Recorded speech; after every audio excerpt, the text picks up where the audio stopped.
안녕하세요. 오늘도 사연 살롱을 찾아주셔서 감사합니다. 40대 중반의 한 아이 엄마예요. 저는 아주 평범한 가정에서 자랐어요. 아버지는 동네에서 슈퍼를 하셨고 엄마는 가정주부였어요. 학교에서 친구들과도 잘 어울리고 공부도 곧 잘하는 애였죠. 저희 집이 동네 장사를 한다고 부끄럽게 생각해 본 적은 없었어요. 정말 못 살지도 않았고 뭐가 크게 부족하지도 않았거든요. 친구들도 저희 집에 와서 자고 가기도 했고 아빠 가게에서 물건을 사기도 했어요. 그런 평범한 행복 속에서 즐겁게 살았던 것 같아요. 하지만 이런 제 생각을 크게 흔드는 일이 생겼어요. 저는 성적이 좋아서 괜찮은 대학교의 경영학과에 들어갔어요. 하지만 꼭 경영과 관련된 일을 하고 싶다는 마음은 없었기 때문에 취직에 걱정 없을 정도의 성적만 받으면서 부담 없이 대학 생활을 즐겼던 것 같아요. 그러다가 3학년이 되었고 복학한 선배를 알게 됐어요. 그 사람과는 과 모임에서 몇 번 본 게 전부였는데 어느 날 갑자기 데이트 신청을 하더군요. 심주영, 내가 너 지켜봤는데 좀 괜찮은 애인 것 같아. 나 한번 만나보지 않을래? 후회하지는 않을 거야. 선배는 뭘 보고 저를 괜찮다고 하는 거예요? 집안이 딱히 좋은 것 같지도 않은데 별로 기도 안 죽고 공부도 곧 잘하고 스타일도 나쁘지 않아서. 저는 그 말이 어이없기도 했지만 한편으로는 귀엽다는 느낌이 들었어요. 거칠 것 없고 솔직한 것 같았거든요. 그 선배와 만남을 시작했고 4학년 때 취직 준비를 하면서 잠시 헤어졌었어요. 당시 선배가 했던 말이 저를 화나게 하기도 했고요. 넌 다 좋은데 그렇게 먹고 사는 거에 아등바등하는 건 볼품 없어. 집 못 사는 거 티내는 것도 아니고. 우리 집이 뭐가 어떻다고 그래. 우리 괜찮아. 먹고 살만해. 그리고 집이 어떻든 간에 사람이 당연히 살면서 일을 해야지. 에이, 그건 아니지. 우리 과 애들 봐봐. 너처럼 못 사는 애들 몇이나 되나. 너도 말은 안 하지만 솔직히 속으로는 막 기죽고 그러지? 저는 그날로 그 사람과 연락을 끊었어요. 물론 경영학과에 집안 좋은 애들이 많은 건 사실이었지만 저처럼 평범한 애들도 꽤 있었는데 선배 눈에는 안 보였던 것 같아요. 저는 자꾸 그런 걸로 상처를 주는 그 사람과 더 이상 얘기하기 싫었죠. 그런 걸로 말씨름할 만큼 한가하지도 않았거든요. 저는 열심히 취업 준비를 했고 그 결과 좋은 회사의 기획팀에 들어가게 됐어요. 친구들과 가족들 모두 저를 축하해 주었어요. 저와 친한 친구들은 조촐한 파티를 열었는데 그런데 그 파티 자리를 어떻게 알았는지 선배가 왔더라고요. 너 취직도 됐겠다. 이제 좀 한가해졌지? 내가 그동안 많이 봐줬다. 너 이제 연락하면 바로 받아야 돼. 무슨 소리야. 오빠랑 나는 그때 끝났지. 모르겠어? 나를 그렇게 무시하는데 어떻게 만나? 물론 시간도 없었지만 오빠 다시 만날 생각 없어. 오빠가 나한테 어떻게 했는데. 그래도 선배는 계속 저를 찾아왔고 제가 안 받아주자 나중에는 사과를 하더군요. 네가 그렇게까지 심각하게 받아들일 줄 몰랐어. 내가 깊이 생각하고 말하는 타입은 아니잖아. 정말 나쁜 뜻이 있어서 그렇게 말한 건 아니었어. 화 풀어. 나 너 계속 기다렸단 말이야. 그 말에 제 상한 감정은 조금씩 풀리기 시작하더라고요. 선배 말처럼 저를 좋아하는 마음이 크니까 지금까지 기다렸겠다 싶어서 다시 만나게 됐어요. 그렇게 졸업식을 하게 됐고 저는 본격적으로 회사에 다니게 됐죠. 그 사람은 미국 유학 시험 준비를 한다고 학원에 다니며 공부를 계속했어요. 저는 회사 업무에 대해 배울 게 많아서 한동안 제때 퇴근을 못하고 일에만 매달렸어요. 자연히 그 사람을 만나지 못하고 지나갈 때가 많았죠. 그러자 그 사람은 화를 내기 시작하더라고요. 너는 그렇게 일이 좋아? 어떻게 일주일에 하루도 나 만날 시간이 없어? 그러고도 네가 내 여자친구야? 지금은 어쩔 수 없어. 난 신입이고 일 배울 것도 많단 말이야. 시간을 내기 싫은 게 아니라 못 내는 거라고. 라며 설득을 했지만 그 사람은 이해를 못했어요. 그러더니 아예 퇴근 시간부터 회사 앞에 와서 기다리기 시작하더군요. 저는 이게 다 저를 너무 좋아해서 그러는 거라고 생각했죠. 이야기 끝에 일주일에 한 번은 꼭 시간을 내기로 약속했어요. 또 저 때문에 회사 앞까지 오느라 공부에 지장이 가는 것도 싫었고요. 그렇게 만나면서도 저는 막연하게 어쩌면 이 남자가 미국에 가면 헤어질 수도 있다는 생각을 하고 있었어요. 저는 여기서 회사도 다녀야 했고 제 생활이 있었으니까요. 그런데 그 사람은 당연히 제가 같이 미국에 간다고 여기더라고요. 저는 미국에 같이 갈 생각이 없다고 했고요. 그게 무슨 말도 안 되는 소리야. 아니면 내가 널 왜 만나? 너는 정말 이상하다. 그럼 나랑 헤어질 생각을 하고 만난다는 거야? 그거야. 오빠가 미국에 가게 되면 당연히 나랑은 헤어지지 않을까? 그런 마음은 갖고 있다는 거지. 솔직히 미래는 어떻게 될지 모르잖아. 아니야. 당연히 같이 가야지. 너 그렇게 생각했다니 정말 섭섭하다. 그때부터 정말 고민에 빠지게 됐어요. 제 생활을 포기하고 미국에 가는 게 맞는 건가 싶었죠. 친구들 생각은 반반으로 나뉘었어요. 거기 가서 나도 같이 공부를 하면 된다는 의견도 있었고, 확신이 없으면 안 가는 게 낫다고 하는 사람들도 있었어요. 부모님은 제가 미국에 갔으면 좋겠다고 하셨어요. 특히 엄마는 그게 저한테 더 좋은 길이라고 생각하셨고요. 네가 몰라서 그러는데 외국에 가서 살다 오는 게 굉장히 큰 이득이라고 하더라. 너 학교 다닐 때도 어학연수 한번 못 갔는데 얼마나 좋은 기회니? 엄마는 네가 여기서 고생하며 회사 다니는 것보다 세상에 나가서 더 많이 보고 편하게 살았으면 좋겠다. 라며 적극적으로 그 남자와의 결혼을 미셨어요. 저도 마음 한구석에 미국에 나가고 싶다는 생각이 있었던 것 같아요. 결국은 그 사람과 함께 미국에 가기로 하고 결혼 준비를 하게 됐죠. 시댁에서는 결혼하고 얼마 안 돼서 미국에 갈 테니 집을 따로 구하는 것보다 같이 사는 게 낫지 않겠냐고 했어요. 시어머니는 상냥해 보이셨지만 어딘가 기가 세 보여서 저는 같이 사는 건 영 마음에 내키지 않았어요. 오빠, 나는 다 좋은데 시댁에서 같이 사는 건 정말 자신 없어. 그리고 미국 가기 전까지는 회사도 다닐 건데 내 마음이 편했으면 좋겠어. 그 정도는 들어줄 수 있잖아. 라고 고집을 했고 결국 저의 뜻대로 작은 집을 구하게 됐어요. 대신 전세금은 제가 다 내기로 했고요. 부모님은 좀 안 내게 하셨지만 저는 제가 편하려고 하는 거니 괜찮다고 했죠. 남자 쪽은 부동산 투자로 돈을 번 집안이었어요. 그래서인지 어떻게든 자식들 학벌을 좋게 만들려고 하는 것 같았죠. 남자의 형과 동서도 좋은 대학을 나와서 유학을 갔다 왔다고 하더라고요. 시어머니는 저도 학벌이 괜찮다며 마음에 들어 하셨어요. 하지만 저희 친정에 대해서는 대놓고 무시하는 말을 많이 하시더라고요.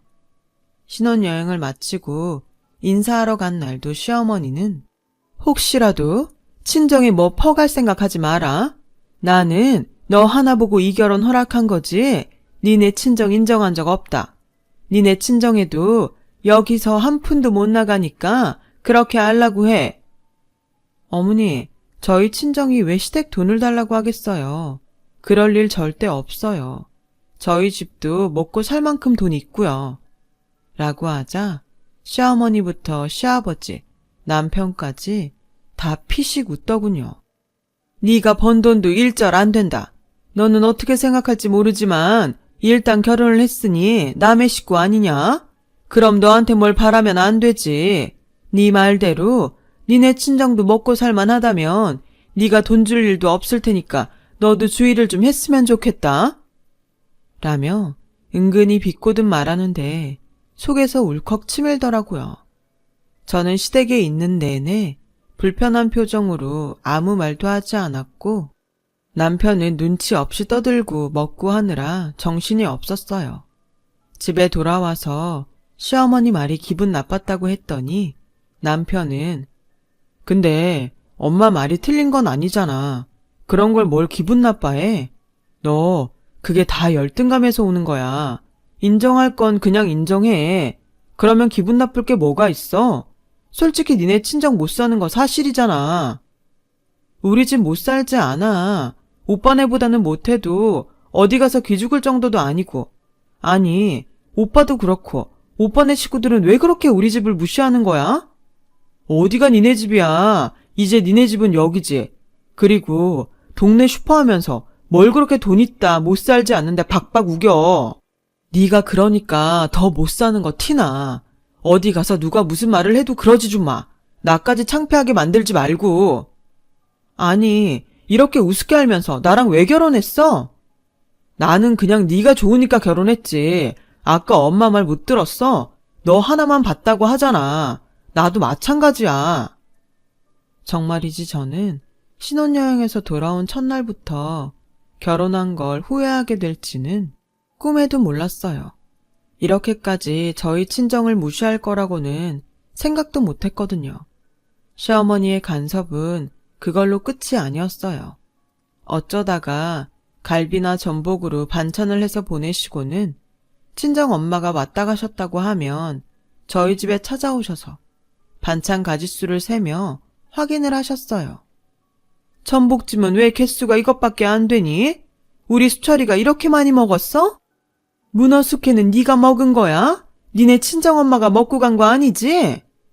예, 우리 집 김치는 고급 재료만 들어간 거야. 너 그거 알고 먹어야 된다. 니네 엄마 오셨을 때 김치 싸주면 안 돼? 그건 퍼주는 김치 아니다. 저는 듣다 못해서 결국 한마디 했어요. 어머니, 맛있고 건강에 좋은 음식 갖다 주시는 건 감사한데 이제 저희가 알아서 해 먹을게요. 마음만 받을게요. 너 회사 다니면서 무슨 음식을 한다고 그래? 청소하는 것도 힘들어 한다면서. 혹시 음식이 입에 안 맞니? 그런 거 아니에요. 힘들어도 저희끼리 해야지 미국 가서도 잘 적응하죠. 라고 하자 시어머니는 못마땅한 표정을 지으면서도 알았다고 하셨어요. 그런데 남편이 공부를 하고 집에 와서 제게 화를 내더라고요. 너는 무슨 인생이 고난 극복하는 게 목표야? 왜 요리를 우리가 직접 해? 네 솜씨로는 어림도 없는 음식 해다 주시면 감사합니다를 100번 해도 모자랄 텐데 우리끼리 해먹는다고 가져오지 말라고 했다며. 왜 나한테는 물어보지도 않고 그런 걸 결정해? 음식 갖다 주셔놓고 간섭이 너무 심하시잖아. 친정 엄마만 왔다 가시면 쫓아오셔서 반찬이 얼마나 남았는지 확인하고. 솔직히 그러는 건 너무하는 거 아니야? 너무 자존심 상해서 말 안 했는데 그렇게까지 하면서 어머니가 갖다 주시는 거 먹고 싶지 않아. 그럼 나는 뭘 먹어? 우리 엄마는 좋은 재료로 만든 거니까 신경 쓰여서 그런 건데 뭘 또 그렇게 예민하게 반응해? 이래서 수준이 맞는 사람들끼리 살아야 된다고 그렇게 말하나 보네. 지금 말 다 했어? 자꾸 수준 하는데 그러는 오빠네 집은 뭐 그렇게 대단한 수준이라고 그래? 그냥 부동산 투기 잘해서 돈 좀 모은 것밖에 없잖아. 뭐? 투기라고 했어 지금? 너 여태까지 우리 부모님을 그런 식으로밖에 생각 안 한 거야? 하도 우리 집 보고 뭐라고 하니까 하는 소리야. 뭐 그렇게 잘났냐고. 저와 남편은 그날 크게 싸웠고 저희 두 사람은 각자 다른 방에서 자고 며칠 동안 서로 한마디도 하지 않았어요. 그러다가 남편 생일이 다가와서 생일 파티 준비를 하며 남편과 다시 말을 하게 됐어요. 결혼하고 처음 맞는 생일인데 그래도 기분 좋게 해주고 싶었죠. 남편이 전부터 갖고 싶어 했던 시계를 선물로 준비하고 평소 좋아하는 음식들을 직접 만들기로 했어요. 하지만 제가 요리를 많이 해보지 않아서 서툰 점이 많았죠. 친정엄마는 전화로 제가 음식 준비를 하는데 힘들다고 하는 얘기를 듣더니 와서 도와주겠다고 하셨어요. 괜찮아, 엄마. 우리가 갈 때마다 엄마가 얼마나 음식을 많이 해주는데 뭘 여기까지 와서 해준다고 해. 너무 힘들어. 나야말로 괜찮아. 사위 생일상을 장모가 안 해주면 누가 하니? 라고 하시며 생일 전날부터 오셔서 음식 준비를 도와주셨어요. 생일날은 직접 만드신 양념갈비도 가져오셨고요. 남편이 손님들을 데리고 올 시간에 맞춰서 엄마와 음식을 준비하는데 시어머니가 오셨어요. 시어머니는 금색 보자기로 싼 음식통들을 내려놓으시며 아니 어떻게 오셨어요? 오신다는 말씀 못 들었는데? 저도 어머니 오시는 줄 몰랐어요. 저희 엄마는 저 음식 만드는 거 도와주러 오셨는데요. 라고 하자 떨떠름한 표정을 짓더니 가져온 음식들을 풀어놓으시더라고요. 잠시 후 남편과 남편 친구들이 왔고 저와 엄마는 거실에 펴놓은 상에 음식을 날랐어요. 엄마가 직접 양념하신 갈비를 가지고 나오셔서 상 위에 놓았을 때였어요. 갑자기 시어머니가 나오더니 갈비가 담긴 그릇을 바닥으로 확 치우는 거였어요. 이런 거 내놓지 말고 저리 비키세요. 라더니 자기가 가져온 떡갈비를 가운데에 떡하니 놓더라고요. 엄마는 얼굴이 붉어지면서 얼른 부엌으로 피하셨어요. 저는 너무 어이가 없어서 한참을 그 자리에 멍하니 서 있었어요. 시어머니와 남편은 제가 보이지도 않는 것처럼 사람들하고 어울려서 얘기하고 먹느라 정신이 없더군요. 제 소개도 안 하고요. 그제야 저는 남편과 시댁한테 제 위치가 어떤지 깨달았어요. 저는 정신을 차리고 앞치마를 벗고서 엄마 팔을 잡고 그 집을 나왔어요.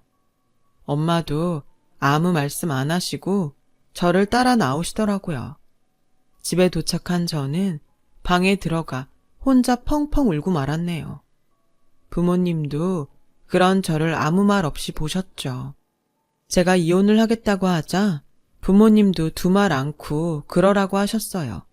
알고 보니 그동안 시어머니가 친정에 몇 번이나 전화를 해서 저를 꼬셔서 돈 빼내갈 생각하지 말라고 했다는 거였어요. 정말 너무 어이가 없고 화가 나는데 그걸 갚아줄 방법이 없다는 게 더 화가 나더라고요. 그런 중에도 남편은 속이 뒤집히는 말만 했어요. 아니, 그때는 장모님이 좀 눈치가 없으셨던 거 맞잖아. 손님들 상에 그렇게 저렴한 양념갈비를 내놓으면 어떡하냐? 우리 엄마가 또 그런 건 못 참거든. 근데 너 진짜 나랑 이혼하게? 그거 솔직히 너한테 더 불리한 거 알지? 나는 남자고 몇 개월 안 산 거라 괜찮은데 넌 여자라 다르잖아. 실수하지 말고 잘 생각해봐. 내가 한 가장 큰 실수는 너를 만나서 결혼까지 한 거야. 다시 결혼 못하는 일이 있어도 니네하고는 인연 끝낼 거야. 그렇게 저는 이혼을 했고 남편 집에서 비싼 변호사를 선임하면서 위자료도 많이 받지 못하고 끝났어요. 너무 속이 상했지만 이렇게 인연이 끝난 것도 다행이라고 생각했죠. 저는 친한 선배 투자회사에서 다시 일을 하게 됐어요. 정말 한 5년간 다른 건 생각 안 하고 일만 했던 것 같아요. 그렇게 열심히 일을 하다 보니 회사에서도 인정을 받게 됐고 우리 회사 법률 문제를 맡고 있는 법무회사의 변호사에게 고백도 받게 됐어요.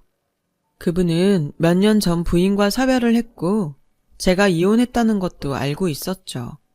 짧았던 결혼 생활이지만 기억이 너무 안 좋아서 망설였는데 그분이 워낙 진실되게 설득하기도 했고 그분 어머님도 만나면서 좋은 분들이라는 확신이 생겨 재혼을 결심하게 됐어요. 재혼하고 2년 후 저희는 예쁜 딸을 낳게 되었어요.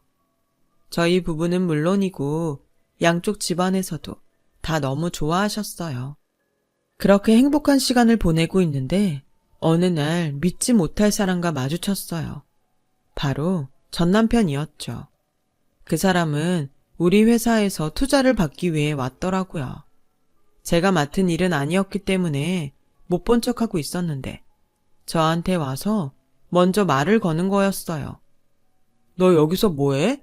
혹시 여기 다니는 거야? 야, 어떻게 이런 데서 만나냐? 진짜 너랑 내 인연도 질기다 질겨. 그렇게 얘기하는데 아무래도 제가 회사에서 허드렛 일을 한다고 생각하는 것 같더라고요.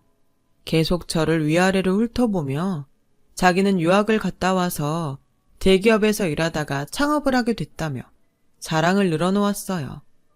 저는 한 귀로 듣고 한 귀로 흘리며 제가 할 일에 서류를 챙겼어요.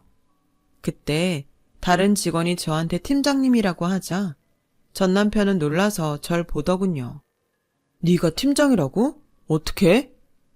쓸데없는 얘기 하실 거면 이만 가주세요. 제가 일 때문에 바쁘거든요. 라며 차갑게 말하고 나왔죠. 그랬더니 다음 날부터 저한테 와서 굉장히 살갑게 구는 거였어요. 저는 그런 전 남편이 너무 속이 보여서 가증스러웠어요. 이보세요, 임준호 씨. 저는 어차피 그쪽 담당이 아니어서 저한테 이래봤자 아무 소용도 없어요. 그리고 저하고 이렇게 친한 척 얘기할 사이는 아니잖아요? 내가 그걸 왜 몰라. 내 담당한테 말 좀 잘해달라는 거지. 이렇게 네가 나랑 서로 돕고 살 수 있는 위치에 있는 것도 다 나 잘 된다는 징조 같아서 좋잖아. 그럼 말도 안 되는 얘기 그만하시고 반말도 하지 마세요. 라며 말씨름을 하는데 남편이 저와 점심을 먹으려고 왔어요. 전 남편은 그 사람을 보더니 굉장히 당황하더군요. 제가 결혼도 안 하고 혼자 할 거라고 생각했나 보더라고요. 전 남편은 그날 이후로 며칠 동안 저를 찾아오지 않았고 이제야 저한테서 떨어져 나갔나 보다 했어요. 그런데 일주일이 지나고 나서 다시 저를 찾아왔더군요. 주영아, 너 팀장이라며? 그럼 내 담당보다 네가 더 높을 텐데 네가 얘기 좀 잘해주라. 나 투자 못해준다는 통보 받았는데 어떻게 좀 안 될까? 응? 부탁이야. 그건 아예 저희랑 부서가 달라서 제가 얘기할 사항도 아니고요. 찾아오지도 마시라고요. 그래도 부탁은 해볼 수 있잖아. 응? 말이라도 해봐. 그 돈 많은 부모님한테 자금 좀 대달라고 하시지. 왜 저한테 이렇게 매달리세요? 그렇게 수준 높은 척 하시더니 수준 낮은 저한테 왜 이러시는지 모르겠네요. 그렇게 예전 일 갖고 비꼬지만 말고 난 심각하단 말이야. 어떻게 한 사람 인생이 달린 일 가지고 이런 식으로 얘기할 수 있어? 한 사람 인생이 달린 일? 너 말 잘했다. 너는 내 인생, 내 가족을 어떤 취급했는데 니네 엄마는 또 어떻고 돈밖에 없는 집안이 고상한 척하면서 사람 사이에 계급 있는 것처럼 그렇게 차별하고 먹는 거 가지고 치사하게 굴어놓고는 뭐? 나야말로 너 때문에 인생 망칠 뻔했어. 이 쓰레기 같은 인간아. 넌 나한테 그런 말할 자격 없어. 라며 뿌리쳤어요. 원래 자기만 생각하는 사람이라는 건 알고 있었지만 이 정도로 뻔뻔할 줄은 몰랐어요. 그런데 더 가관인 건 퇴근길에 회사 앞에서 시어머니가 기다리고 있는 거였어요. 시어머니는 저를 보자마자 무조건 팔을 잡더니 어디 가서 얘기 좀 하자고 하더군요. 이거 놓으세요. 저는 할 얘기 없어요.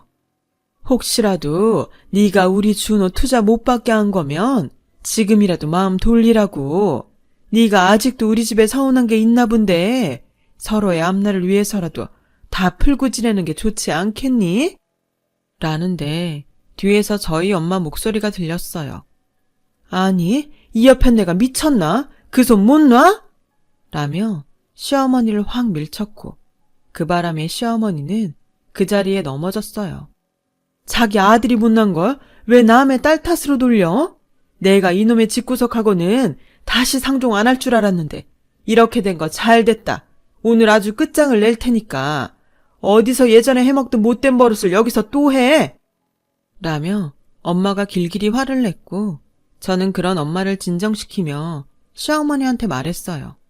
이것 보세요. 댁의 아들 사업 아이템이 부족해서 그런 걸 어쩌라고 그러는 거죠? 그리고 이미 나와 있는 서비스를 새 아이템이랍시고 가져왔으니 투자하지 않기로 결정한 걸로 알고요. 법률 자문 쪽에서도 댁 아들이 따라한 것 같다고 나중에 문제 생길 수도 있다고 했다고요. 뭘 좀 알고 얘기하세요. 그리곤 엄마 손을 잡고 돌아가려는데 시어머니가 제 앞에서 빌더군요. 제발 우리 준호 그거 못하면 이제 희망이 없어. 어떻게 좀 안 될까? 부탁이야. 부탁이에요, 심지영 팀장님.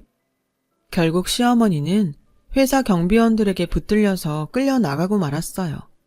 알고 보니 시댁은 그 후에 부동산 투기로 검찰에 고소를 당했고 재판에서 져서 굉장히 어려운 상태였다고 해요. 전 남편은 잘 다니던 대기업을 나와서 이미 사업한다고 2번이나 망해먹었고요. 어떻게 지인 소개로 저희 회사에 투자를 받으려고 애를 쓴 모양인데 그것도 마지막 검토 단계에서 없던 게 된 거죠. 전 남편과 시어머니는 그 후 몇 번 회사 근처로 찾아왔다가 제 남편이 접근 금지 명령을 받아내겠다고 으름장을 놓자 그 후로 모습을 감췄어요. 들리는 얘기로는 서울에 남았던 걸 모두 정리하고 지방 어디로 내려갔다고 하더라고요. 남이 안 된 걸 잘 됐다고 하는 건 아니지만 저와 제 가족에게 돈 가지고 그렇게 모욕을 줬던 사람들이 돈 때문에 모두 잃은 걸 보니 자기가 한 대로 돌려받는 게 맞다는 생각이 들었어요. 저는 그렇게 살지 말아야겠다고 한 번 더 결심하게 됐죠. 그 일이 있은 지도 벌써 5, 6년쯤 전이네요. 저는 제 남편과 잘 살고 있고요. 지금은 회사를 관두고 딸아이 교육에 더 신경 쓰고 있어요. 친정 부모님들도 잘 계시고요. 이런 시간을 보내려고 젊을 때 그 고생을 한 건가 싶습니다. 제 얘기는 여기까지예요. 들어주신 모든 분들 감사드리고요. 다들 행복하시고 건강하길 빌게요. 좋은 하루 되세요. 여러분, 사연 댓글에 응원과 현명한 조언 부탁드려요. 좋아요와 구독은 저에게 큰 힘이 됩니다. 오늘도 좋은 일 가득하세요.